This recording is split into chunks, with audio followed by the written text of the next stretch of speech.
Hi folks, hope everybody's okay. I just want to play this. I want to address three people in this video. The first is this person. Wearing the face that she keeps in a jar by the door. Who is it for? All the lonely people. There's a type of person that I've noticed on YouTube. They go from one channel to the other. They go on the most craziest channels and all sorts of different channels, and they kind of live at night and they go and dance all the other channels, and they find places where people are characters and then they go there and that's the bit of entertainment. And the song says it all. Do they all come from? All the lonely people. Where do they all belong? So what I would encourage you to do is get out more, meet people more, visit people, do things, get out and just get off YouTube, okay?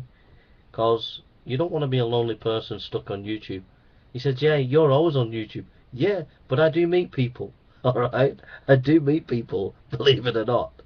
Okay, that's the first person out of the way. The second person is these people who think that they're so smart and all they do is come to knock you and they don't have anything positive to say, and they know all the ins and arguments and all the ins and outs, and they leave you with an intellectual hand grenade, and then they run off and they snigger and think, haha, let him deal with that. And I just got one thing to say to you. You're not that smart, alright? You're not that smart, and you're certainly not intellectually honest. Okay? So I don't want to deal with you. It's not that you say things that I can't deal with. It's just that you're not really interested in actually finding truth. All you're interested in is popping people's bubbles. But the thing is, you don't like your bubble being popped. Okay? You don't like your bubble being popped. It's as simple as that. Okay? So if you don't like your bubble being popped, don't try to pop mine. Because you ain't going to ever pop mine. Alright? Because my will is stronger than your will. So you're never ever going to pop my bubble. I'm always going to be preaching the gospel. Alright? So you're going to get used to it. You're never ever going to break me down or stop me from preaching the gospel. If I'm not on this channel, I'll be on another channel. If I'm not on that channel, I'll be on another channel. But you can bet one thing is for sure. My will is stronger than your will. And you can keep coming on here, and you can keep thinking you're clever, and you can keep leaving little intellectual hand grenades and run off and smirking, but at the end of the day, in 20 years' time, I'm going to be here preaching the gospel. Alright? And I know for a fact that your worldview, whatever it is, has not got any answers to the major questions of our time. If you don't believe me, put me to the test and invite me for an academic debate, whoever you may be, and let us do the business. And if you're not willing to do that, then please go and play with somebody else, because you're wasting my time.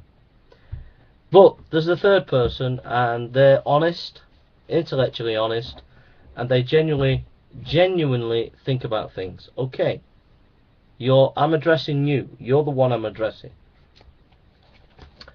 I've been reading this. I've read up 106 pages of this book today.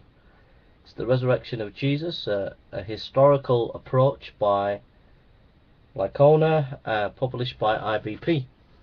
Now the first 90 pages are about history, about what is history, excuse me. And so the question is, the Christians believe, as I do as a Christian, I believe that Jesus Christ is the Son of God. And maybe you as a skeptic or someone who doesn't believe, don't believe that Jesus is the Son of God. Now the only way we can decide that is by going back to history. Now the question that I want to ask you is, what is history? What is your understanding of what is history? How do you, as a skeptic, interpret an historical event? Now that question those questions are not easy questions to answer. I will have no patience whatsoever for silly comments, nor for comments that do not properly intellectually think about this.